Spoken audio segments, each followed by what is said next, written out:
From Fox 8 Sports, this is the Overtime Podcast. From the Fox 8 studios in New Orleans, this is the Fox 8 Overtime Podcast. I am your host, Sean Fazende, riding shotgun as he does each and every podcast. This is Andre Johnson Jr. Do not forget the Junior. It's very important to remember the JR. Before we get into today's content, be sure to like, share, rate, and review. If you are watching us on YouTube, hit the subscribe button. Get the bell notification for when we drop that fire content. And thank you. Hello to the Gulf Coast Sports and Entertainment Network. Got some new swag on the set today. Oh, yeah, we heard the rumblings. Oh, y'all need some more deck. Well, there you go. Gulf Coast Sports and Entertainment Network. Thank you for finding us here. All right, it's Friday. A big day in the city of New Orleans. A big day with the New Orleans Saints organization. A big day at the big weekend at the Superdome. I was just at the state championship games. By the time you watch this, others will have been decided, but I watched the Shaw E.D. White game, so congratulations to the Shaw Eagles. Congratulations to E.D. White as well. A very well-played state title game, but shout out to the West Bank. You and I know the West Bank quite very. They were playing that song when they won, too. So, anyway, we're here on Friday. How you feeling? I'm feeling good. You know, a lot going on this Friday. Had a pretty good lunch. Excited for the weekend. It's time to finally get into some of this last-minute Christmas shopping that I've been pushing off. So, gonna have a big weekend going forward, and it's gonna be a big sports weekend because we've got two big faces coming back to the Dome, and Jayden Daniels and Marshon Lattimore, and we're gonna have a first-time starter at quarterback this weekend. No doubt about it. His name is Jake Haener, and if you were paying attention to us all week, if you were paying attention to what we have been saying, we didn't exactly hide what we felt like was going to happen, what we felt like should happen, and that was Jake Haener being named Saints starter with Derek Carr officially listed as doubtful. So does that mean he could be the emergency quarterback? I don't know exactly where that goes, but last time when Carr was out, they turned to Spencer Rattler. This time around, they're going with Jake Haener, so that's what we're going to go with the big picture today. Absolutely. We talked about who should get the start, yada, yada, yada. Both of us were on the Haener bandwagon, but today we actually got to talk to him at Saints practice today, and the first thing that stuck out when it came to Jake Haener is how confident he is ahead of his first start. And before we get into what we think, we're going to let you guys hear what Jake Haener thinks about getting this opportunity. Listen, I'm going to be confident. I'm going to let it rip. I feel like I've worked too hard to go in there, with that mentality of, oh, don't screw up. I've been preparing for this. I'm going to do everything I can. This is a must-win game. But if you look at it, we're 5-8. What do I have to lose? Right? No, seriously. Like, what do I have to lose? I might never get an opportunity to start a game again. I'm going to show everybody what I'm capable of doing, and let the guys know that I'm confident in doing that. You go and you win this game, things can change. So I think it's just a 1-0 mentality. Beat the Commanders and show everybody what Jake Haener can do on Sunday. So I know I'm excited to see what the Jake Haener experience is like. Jake Haener, despite coming into his first start, lacking absolutely no confidence and really putting things into perspective, saying, look, this might be my only start ever in the NFL, and I'm going to make the most out of it. I loved it. And I hope people didn't take that as cockiness, but that matches the Jake Haener that I've spoken to just in press conferences and little bits here and there in the 2 years that he's been here. He does not lack for confidence. In fact, he might be the most confident one of the three quarterbacks, and Spencer Rattler was known for being kind of a confident guy as well, coming out of, when he was in high school, then the college, and then coming out, all that stuff. Haener is a guy that does not lack for confidence. It's you just heard it right there. So he, to me, looks at it with I'm going out and I'm attacking this opportunity. Why not? And there was a line in there that said, "What do I have to lose?" And it's kind of there. If they go out and bomb, okay. I mean, they kind of were expected to. If they go out and win or play well, Haener is in a fortunate spots. If you're gonna get offered that opportunity, you have to go with what matches your DNA, and I think that's what he was trying to articulate. I think he did a pretty good job of articulating that. By the way, did you know his mother was a news anchor on the West Coast? So yes, if he seems like kind of media savvy, it's because his mom was the 5, 6, 10, and 11 o'clock, I think, news anchor for a station on the West Coast growing up. So he's very well versed in the art of television. But as for the decision, why don't we just go there right now? This felt like the momentum was building towards this all week. You and I have been talking about it. I felt like the momentum was heading in that direction. Again, when you go out to practice, you can't watch the whole thing, but there are certain things that you notice that they do. If they were deliberately trying to make it look like a competition, they would have done so, and I just did not see it. There were a couple things that I saw out there. I was like, oh, he's doing the stuff that most of the time the first-string quarterback is doing. And I went back out there for 2 days because, if it truly was an open competition throughout the week, they could have switched it up on the days that I went out there. That was certainly not the case. And let me just say, it is the correct decision. It is. And this isn't we tried Rattler last time, let's try Haener this time. It's partly that, but it's also, I think Haener gives them realistically the best opportunity to win this game given the circumstances that they're dealt with and who they have available and what he does well and where he's at in his respective development and where Spencer Rattler does well and where he currently is mentally in his quarterback development. And all you really had to do, this is the subject of our last pod, was go back and rewatch the Chargers game. They were both on the field for a substantial amount of time, and it was pretty obvious to me which one had a better feel for what he was being asked to do, had a better feel post-snap of what he had to do when it came to decision-making, making quick, decisive decisions, play in and play out. Sometimes that will cost you. Sometimes that will, but more often than not, if you are a decisive player, knowing where to go with the football and you trust what you see. Another thing that he mentioned, I don't know if we played that soundbite, but he mentioned it later in the press conference, is trusting what you see. That was all we were harping on last pod, was like, this guy just trusts his eyes. He trusts where to go with the football based on the play, and more often than not, he's making a quick decision. Again, if you put Spencer Rattler right here and you put Jake Haener right there and you ask both guys to throw the same routes at the same time, the throws of Rattler are going to look a little harder, probably throw a little deeper, not as much for Haener. And if you both lined up and ran them in a 40-yard dash, maybe a little faster by Spencer Rattler. But the disparity is just not as wide or as off as people may think. And I agree with Rizzy 100% when he said they're very similar style players. I've been trying to tell people this. They are very similar. I mean, I think Rattler has like a quarter of an inch on Jake Haener in terms of height. If you look at their mobility, they're both mobile guys, but they're not going to make a living running the football. They're not going to be Jayden Daniels rushing for 60 yards on a breakaway run. But they do have the ability to, extend plays and do certain things from a mobility standpoint. There's another factor here. We talked a little bit about it last pod, but I think it's just something to keep in mind. I don't know that this was played a part in the decision-making process, but I do know Rizzy has been given the opportunity to make a quarterback decision. Okay? Dennis Allen was given the opportunity to make a quarterback decision when Derek Carr went down. Dennis Allen went in one direction with Spencer Rattler, and short of the first half against Tampa Bay, it just did not work. And it kind of got worse as the weeks went on. They didn't look themselves. It was 0-3. By the time that 3-game experiment was up, I mean, people were begging for Derek Carr to return. Now Rizzy is offered the same opportunity and is a very tangible decision of Haener or Rattler, and he is making the opposite decision. He is going with Jake Haener. So if this offense looks... First off, if they win the game, he looks like a genius. But even if they don't win, in the offense, it's very clear. He looks like he's operating the offense with more efficiency, better flow, and it's clear he is doing his best or giving his team the best chance or putting his team in better situations to help win the game. That looks good on Rizzy. That looks good on Rizzy's resume. Hey, here we are. I got this big decision to make. I made this decision, and I didn't go with the last guy. I went with a different guy, and that different guy played better.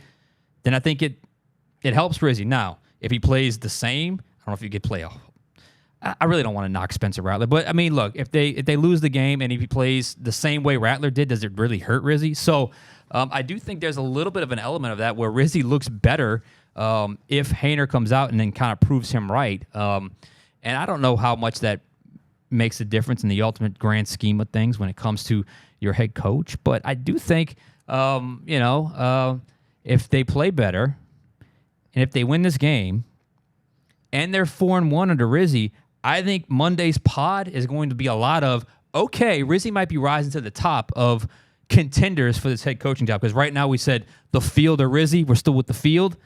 But if they win this game, it could happen. So it's huge, and it's a big decision, and honestly, I agree with the decision. And one thing Rizzy said today when it came to that decision, he said that as a special teams coach, which he was before he got the interim job, you kind of get a more complete view of the team. You know, offensive coach focuses on the offense, defense focuses on the defense. But as the special teams coach, you see everything. And he felt like that gave him a little bit of a different perspective. And that gave him a different perspective, he said today, when it came to going with Rattler the first time around and seeing Haener and how he's been playing even after Rattler got the start and when Derek Carr got back to starting and he was the number 2. And one thing he said is Jake Haener, since I've seen him, has always prepared like he's the starter. Even when he wasn't getting the reps, Jake Haener is a guy who sees himself as a starting quarterback, and he's always prepared that way. And that's part of the reason why Jake Haener got the nod this time around. You know, that confidence that we saw from Jake Haener in that soundbite we played about 10 minutes ago, Rizzy's feeling that same confidence. And Jake Haener said, you know, I got to go out and earn everything. I've got to prove it. You know, I'm getting this opportunity. And I think somebody mentioned he had like a 48% completion rate. And he even said, I'm not worried about that. Yeah. Don't judge me off of that. Judge me off of what you see Sunday. I like that a lot too. And, you know, when you think about the fan base, why was the fan base so excited for Spencer Rattler a couple months ago? It was the unknown. Yeah. We saw Derek Carr. We saw how far this team got with Carr, and there was the unknown of, hey, this young kid can come in and make a difference. Now that unknown has turned to we know very well what Spencer Rattler was capable of. But Jake Haener is the unknown, and we read the comments. A lot of you guys have been kind of talking about, hey, we give Haener a shot. We look at social media. That's an interesting pivot in the fan base, isn't it? A very interesting pivot, because those were not the comments a few months ago when we were reading a bunch of rat dats and everything. But, hey, that's what 0-3 will do for you. Jake Haener hasn't played any significant time yet. I think the fan base is going to be excited for the unknown that Jake Haener brings in. And when it comes to Jake Haener, it is quicker decisions on passes. And he was talking today, I kind of chuckled. He was like, yeah, most quarterbacks don't trust what they see. They don't trust their eyes. They don't. Their feet and mind can't connect. And I'm like, he's talking about young quarterback. Like he ain't in his second year, but he does have a veteran presence to him in a way when it comes to making quick decisions. And he credited Derek Carr to, you know, a lot of the way he thinks. You know, Derek Carr, a guy who's been a mentor to Spencer Rattler throughout his time in the league. And just when you, like you said, if you stack them up next to each other, if you tell him run a 40, Rattler's going to run faster. If you tell him throw the same routes, Rattlers may look prettier, but Jake Haener has a different touch on his passes that Rattler doesn't have. Yeah. I was listening to Equinemius St. Brown talk recently, and he was talking about, you know, Spencer throws rockets. Yeah. But Spencer's going to throw a rocket at you whether you're 5 yards away or whether you're 45 yards away. To where Jake Haener knows take a little bit off of it, you know, depending on how far he is. It depends on the throw, right? Exactly. So I think it's very interesting, the decision that the Saints made. I think they made the right decision. Now, that's not to go and say that they'll win the game. Exactly. I think the Commanders are I'm not picking them to win. I think the Commanders are still favored. And despite being in the Dome, I think Washington wins big because you've got a playoff caliber team on the other side of the Saints. But I think Jake Haener goes out there, and I don't think he stinks it up.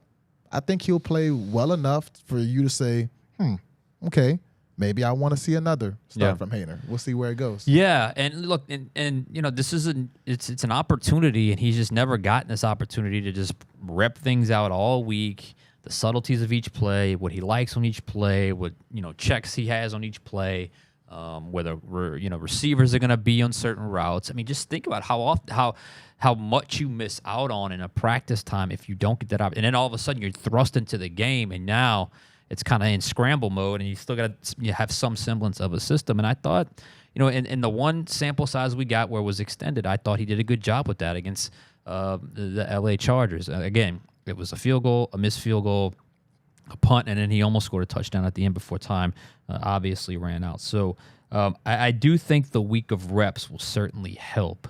And who knows how much they split reps. Certainly feels like it was probably Haener the whole time.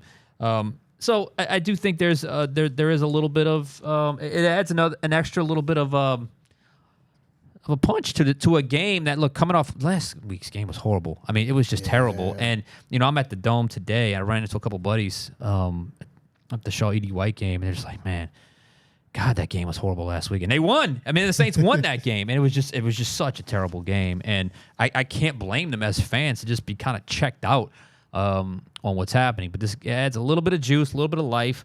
And, look, this is maybe just a little bit of a side plot with Haener. He was asked about that ridiculous photo shoot he did for the NFLPA. And he was I remember talking to him about that when it happened last year. We went to that rookie crawfish boil that they do at the Touchdown Club.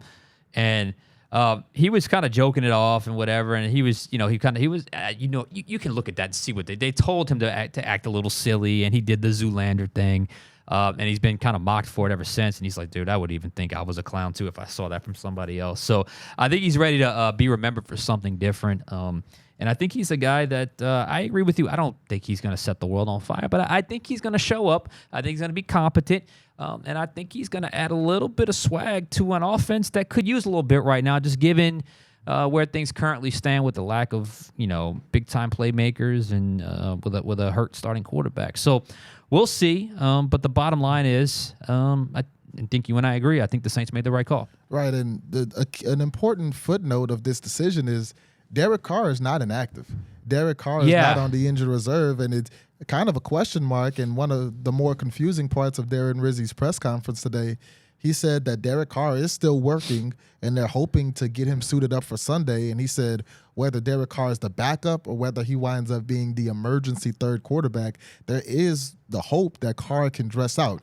Now, he says Jake Haener will start no matter what Carr's status is, but there's a chance that Derek Carr might be healthy enough to be the backup in case something happens to Haener, in case Haener struggles, maybe the third quarterback, in case they don't want to go to Ben DiNucci, who they signed earlier this week. So that's kind of an interesting situation, and it says a lot because when Derek Carr first got hurt, I started to think, man, this might be the last of Carr we see all season.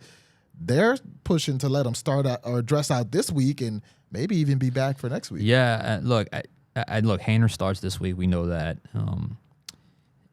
I can understand why they're leaving that door open, and I don't think it's for the number 2 spot. I think it's for the emergency spot. If Carr can do something as the emergency quarterback with the guys been in the system, that's better than having a guy you just signed off the street and Ben DiNucci. So, I mean, you don't think he's the backup, do you? I mean, he hadn't repped anything out. I mean, I guess it's possible, hard to believe. But I could see him being the emergency. And if that situation ever happened in a game and you're down to your third quarterback, I would rather turn to Carr than Ben DiNucci in that situation, even if he's got to hand the ball off with his right hand or just not even do anything with the left. I don't know, however you do it. So it's just a unique scenario. But I think what it does open the door to is the possibility of a quick return to the starting lineup for Derek Carr. And look, next week they play on a Monday night. So that's you get an extra day. I still would probably lean more towards he's out for Green Bay, but we all know why he's giving this a go. He wants to play against the Raiders. Yeah. And here's the other thing with the Haener experiment. Let's just say he bombs, which I don't think is going to happen. You can go back to Rattler on Monday Night Football if you wanted to, and you've kind of covered all your bases here. So there's a lot of different factors playing here for a 5-8 ball club going into a game against an 8-5 team, and your playoff hopes are really, really slim. So take that for what it's worth. I'm very, very curious to see the atmosphere of the Dome on Sunday. I'm sure we'll see a lot of Washington fans there because I know there's a lot of Jayden Daniels fans, and maybe some will be some Marshon Lattimore fans. But be an interesting matchup on Sunday. Again, you mentioned, the commander side of things, and Jayden Daniels, who is the first reigning Heisman Trophy winner to return to the state in which he won that award since RG3 in 2012 when he went back to the state of Texas. So Jayden Daniels back in the boot. He says he actually went to a few Saints games when he was playing at LSU, so he knows how loud and how raucous that dome gets, and he knows the challenge that he kind of has ahead of him this Sunday in regards to that. But Jayden Daniels is in the middle of what may wind up being an offensive rookie of the year type performance. And there were some people, including me, who questioned whether Jayden Daniels would have so much immediate success in the NFL. And you see what he's doing with a Washington team that was expected to finish at the bottom of the NFC East. They're pushing for a playoff spot. Has Jayden Daniels and how good he's been so far this season surprised you? I didn't think it would happen this quickly because I thought the first couple games he played, that first game especially against Tampa, it was oh my God, this is really fast, and he would just take off and run, and they lost that game. I think the second game they won, but it was a bunch of field goals, right? And then by the third or fourth game, when did they play Cincinnati? It was early in the season. Yeah. It was like, whoa, okay, he's arrived faster than you think. And then the tape kind of catches up. He got a little banged up. And then there's a little bit of Kingsbury's reputation as an offensive coordinator that gets figured out by the end of the season. But now he's kind of on a swing back after that big win against Tennessee.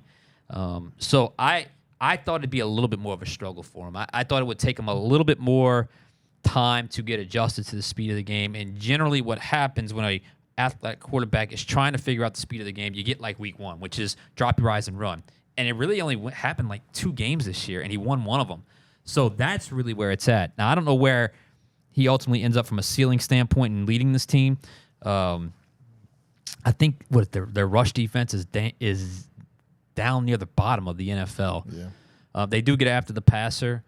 I know, was it Luvu, your guy, and Dante Fowler. They both have 8.5 sacks. But to me, if he finishes strong, it's really a 2-horse race between him and Bo Nix, right? I mean, you'd have to think so. If you ask me, I think there's a third guy who is getting underrated because of the position he plays. Brock Bowers is quietly having one of the greatest tight end seasons we've ever seen. If you look at the receiving leaders in the NFL, you'll see like Jamar Chase. You'll see about 19 wide receivers and Brock Bowers in the top 5. How could I forget? We did 3 different pods on Brock Bowers alone. Yeah, up to the draft. He was like my favorite player in the last year's draft. I'll have a favorite player again coming up for this year's draft, but Brock Bowers was one of my favorites. So yeah, he's in the mix. He's not going to win it. Yeah, he's not. They're not going to give it to a tight end. But 2-11 ball club. And then Knicks, I think Denver's 7 right now in the AFC. Yeah. And then you have Daniels 7th seed in the NFC. So we'll see how both guys play out and see who could potentially win that NFC or NFL Offensive Rookie of the Year. But he's not the only guy that we're going to recognize on Sunday. We'll see who else. Marshon Lattimore's coming back. Lattimore too. And look, the Saints know Marshon Lattimore very well, but this guy hasn't played a game of Washington yet. And it's very curious, like, okay, so you have this new guy in. You brought him in to kind of be a little bit of a guy that can push you over the edge because they're trying to make a Super Bowl run. There's no doubt about that. And how do you attack? Well, to me, if I were attacking the Saints with a first-time starter at quarterback, I'm taking all the run lanes away. I'm loading the box, bare front, whatever, and I am forcing that rookie quarter or second-year pro, first-time starter to beat me. Probably over the top, not a whole lot of soft zone. And if they play a lot of press man, well, Marshon Lattimore is a guy that can play press man. And honestly, when you look at who he could be matching up with, unless it's Marquez Valdez-Scantling, I think he wins that matchup a lot. Yeah, I mean, when it comes to Marshon, I like him one-on-one. If it comes to man-to-man defense, especially if you get to put your hands on him and press him up a little bit, I like him against pretty much anybody the Saints have. I'm curious to see who he'll be. I'm sure he's not going to follow anybody, but I'm curious to see kind of who he'll be matched up against. Will he get any actions with the tight ends? What's going to be the back and forth if he makes a tackle? You know, I'm sure Marshon Lattimore will talk a little trash and get engaged with the fan base because that's just who he is. But overall, I think Marshon Lattimore is a player who the Saints fan base has loved over the last 7 years. And even though the injury situation kept him off the field a lot, I think the fans will be excited to see him. I don't think he'll get the Will Lutz treatment that he got when he came back as a Denver Bronco. And when it comes to Jayden Daniels, I mean, Will Lutz, I forgot about that. Yeah, when they booed him. What you got against Will Lutz? What did he do to you? What did he do? I mean, dang. Yeah, and Jayden Daniels, I mean, 2,800 passing yards, 21 total touchdowns, almost 600 rushing yards. He's been great this season, and ironically, he's kind of found himself in one of the best situations that a rookie can find himself Yeah. in. And that typically doesn't happen when you're drafted second overall. But you look at Caleb Williams and the struggling offensive line and them asking him to make big plays and kind of do a little more than he's capable of doing reliably so far. You know, you look at some of the struggles the Broncos have had and running the ball, and they traded away their best receiver in Jerry Jeudy. You look at, you know, Drake May and the Patriots. He doesn't have many weapons around him, but Jayden found himself in a place with reliable receivers with Terry McLaurin and Zach Ertz at tight end, a good running game with Absolutely. Brian Third best in the league. Robinson, Austin Eckler. He's mixed in with 590 yards. You know, they run the ball. And Kingsbury, I think, has done a great job of not asking him to do too much. He's really kept him within himself, keeping him comfortable with the running plays, but also letting him make short passes. They go deep at one of the lowest percentages in the league, but they convert on one of the highest percentages of the league because when he does it well. And he's always he got better between that 4th and 5th year at LSU, 4th and 5th year in college, 2nd at LSU. It's seeing the middle of the field between the hashes, intermediate. That's always the toughest for a young quarterback. Before we get out of here, Bucks play the Chargers on the road. Falcons play the Raiders, I think, on Monday Night Football. Yeah. So if you're looking for the playoff scenario, you need both those teams to lose. So we'll see if that happens. The Falcons have been so bad, it's possible with the Raiders, but they want the #1 overall pick. I can see the Chargers beating the Bucks, but the Bucks are a scrappy team too. So the Raiders pushed the Bucks for a while. Yeah. Is Desmond Ritter going to be starting the Desmond Ritter believe revenge so. game against Atlanta? How about that? Desmond Ritter. Who saw that one coming? Hey. Make them pay. Make them pay. All New Orleans is rooting for you. All right. For the first time ever. We'll see. We got about 10 seconds left here, so we're going to get out of here. For Andre Johnson Jr., I am Sean Fazende. Thank you for watching. We will catch you guys next time on Overtime.